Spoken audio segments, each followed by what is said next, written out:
अगर असदुद्दीन ओवैसी के ऊपर गोली चलना पॉलिटिकल स्टंट हो सकता है तो पंजाब में जो प्रधानमंत्री जी के साथ हुआ वो कौन सा स्टंट है।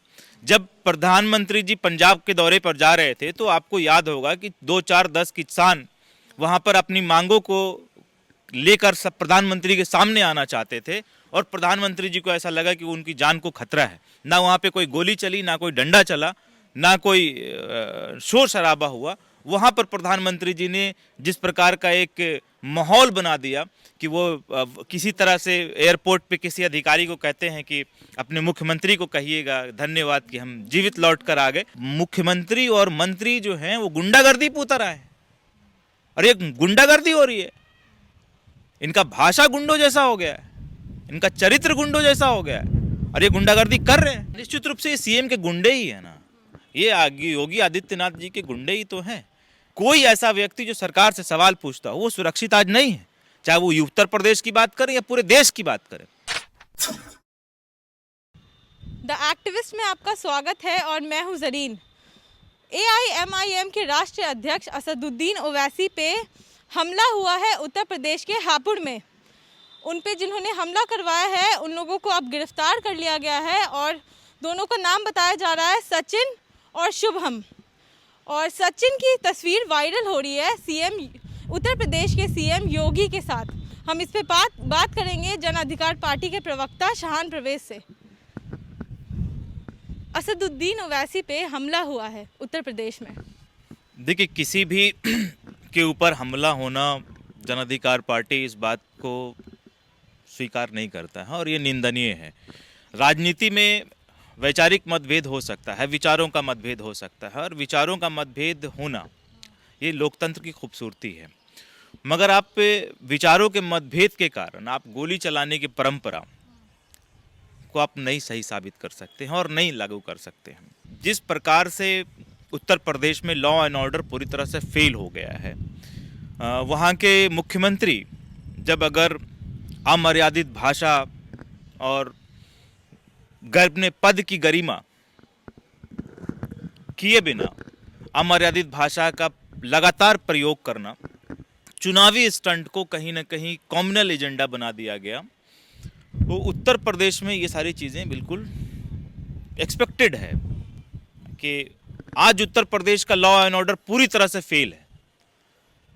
आप हमारा, आपका या हमारा किसी भी दल से वैचारिक मतभेद हो सकता है, मगर विचारों के मतभेद में गोली चलना ये निंदनीय है। और सबसे बड़ी दुर्भाग्य की बात ये भी है कि जिन लोगों को पुलिस ने अभी अरेस्ट किया है उनका क्या संबंध है। एक फोटो वायरल हो रहा है सीएम के साथ। ये कोई पहला घटना नहीं है। जहां पर भी ऐसे घटने को सामने अंजाम दिया जाता है वो उडंडी लोग क्यों भाजपा के शीर्ष नेतृत्व के अगल बगल के लोग होते हैं। तो आज सवाल भाजपा के, जो हमने आपको पहले भी कहा कि भाजपा के उस जहर भरे मानसिकता और नफरत भरी राजनीति के ऊपर जो हम लोग सवाल खड़ा करते हैं वो इस बात की पुष्टि करता है कि इस देश के अंदर भाजपा ने राजनीति को एक अलग दायरे में ले जाने की कोशिश की है और उसका एक जो राजनीतिक जो एजेंडा है वो कहीं ना कहीं आज लोकतंत्र के लिए बहुत बड़ा खतरा बन गया है। अच्छा, असदुद्दीन ओवैसी को बी टीम भी कहा जाता है बीजेपी का, तो क्या ये पॉलिटिकल स्टंट हो सकता है मुसलमानों का वोट पोलराइज करने के लिए? देखिए, ये मैं इस पे नहीं जाऊंगा कि ये पॉलिटिकल स्टंट है या क्या है, मगर मैं ये अगर कह सकता हूं कि अगर असदुद्दीन ओवैसी के ऊपर गोली चलना पॉलिटिकल स्टंट हो सकता है तो पंजाब में जो प्रधानमंत्री जी के साथ हुआ वो कौन सा स्टंट है। जब प्रधानमंत्री जी पंजाब के दौरे पर जा रहे थे तो आपको याद होगा कि 2-4-10 किसान वहां पर अपनी मांगों को लेकर सब प्रधानमंत्री के सामने आना चाहते थे और प्रधानमंत्री जी को ऐसा लगा कि उनकी जान को खतरा है। ना वहाँ पे कोई गोली चली, ना कोई डंडा चला, ना कोई शोर शराबा हुआ। वहाँ पर प्रधानमंत्री जी ने जिस प्रकार का एक माहौल बना दिया कि वो किसी तरह से एयरपोर्ट पे किसी अधिकारी को कहते हैं कि अपने मुख्यमंत्री को कहिएगा धन्यवाद कि हम जीवित लौट कर आ गए।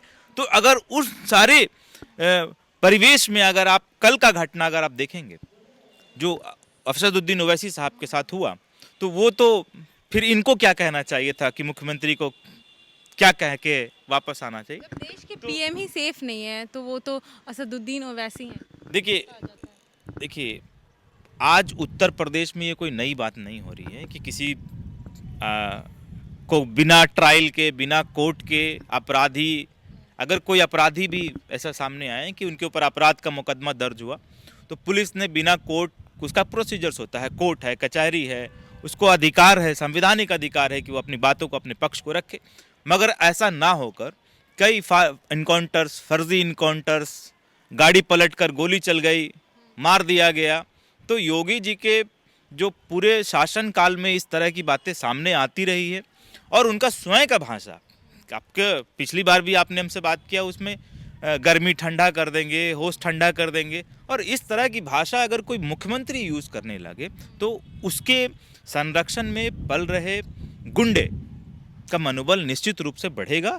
और ये गोली आज असदुद्दीन ओवैसी के ऊपर चली है, कल हो सकता है किसी और के ऊपर चलेगी। ये कह रहे हैं कि सीएम के गुंडों ने ऐसे किया है। निश्चित रूप से ये सीएम के गुंडे ही है ना, ये योगी आदित्यनाथ जी के गुंडे ही तो हैं, जो किसी विचारों के मतभेद के ऊपर गोली चलाने की परंपरा जो स्थापित कर रहे हैं। इसकी कड़ी से कड़ी निंदा होनी चाहिए। और ये गोली आज किसी एक व्यक्ति के ऊपर चली है, कल किसी और के ऊपर चल सकती है। सरकार से सवाल पूछने का अधिकार ये लोग खत्म कर देना चाहते हैं, मीडिया को खत्म कर देना चाह रहे हैं, विपक्ष को खत्म कर देना चाह रहे हैं। कोई ऐसा व्यक्ति जो सरकार से सवाल पूछता हो वो सुरक्षित आज नहीं है, चाहे वो उत्तर प्रदेश की बात करें या पूरे देश की बात करें।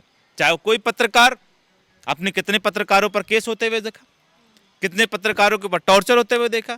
आपने कई सोशल एक्टिविस्ट जो सरकार को एक्सपोज कर रहे थे उनके ऊपर सीडी और ईडी, सीबीआई और क्या क्या ना जाने अनेक प्रकार के छापे पड़ते।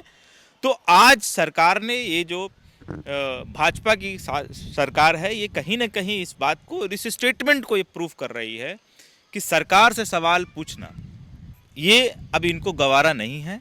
या तो ये पुलिस प्रशासन के द्वारा या अपने गुंडों के द्वारा तो आप ये इसको कह दबा रहे हैं, देना चाहते हैं। आप ये कह रहे हैं कि आम नागरिक भी अब सेफ नहीं है इस सरकार में। आपको लग रहा है कि आप सेफ हैं? कभी आपको लगता है कि आप सेफ हैं? कभी आप अपने आप से सवाल पूछिए और जाकर पब्लिक ओपिनियन लीजिए कि रोड पर चल रहे लोगों में से 90 में से 100 में से 90 लोग ये बोलेगा कि हम सेफ नहीं हैं। जिस देश में प्रधानमंत्री जी खड़े होकर कह रहे हैं कि हम सेफ नहीं, इस देश के बड़े बड़े लीडर सेफ नहीं है, तो आपको क्या लगता है कि सड़क पर चल रहे जो आम आदमी वो सेफ हैं?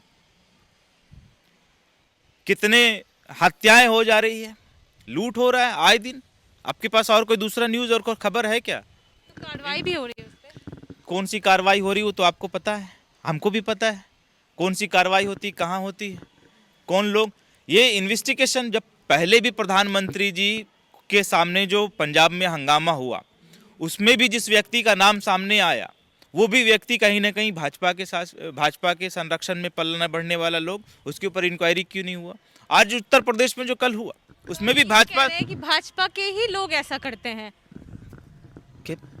क्लियर स्टेटमेंट है ये कि भाजपा अब जो है, अगर आप उससे सवाल पूछेंगे, आप सरकार से सवाल पूछेंगे तो अब मुख्यमंत्री और मंत्री जो हैं वो गुंडागर्दी पे उतर आए। और ये गुंडागर्दी हो रही है, इनका भाषा गुंडों जैसा हो गया है, इनका चरित्र गुंडों जैसा हो गया है, और ये गुंडागर्दी कर रहे हैं। ये हो क्या रहा है? और कोई दूसरी चीज थोड़ी हो रही है यहाँ पर। मगर जन अधिकार पार्टी किसी भी हमले की निंदा करती है।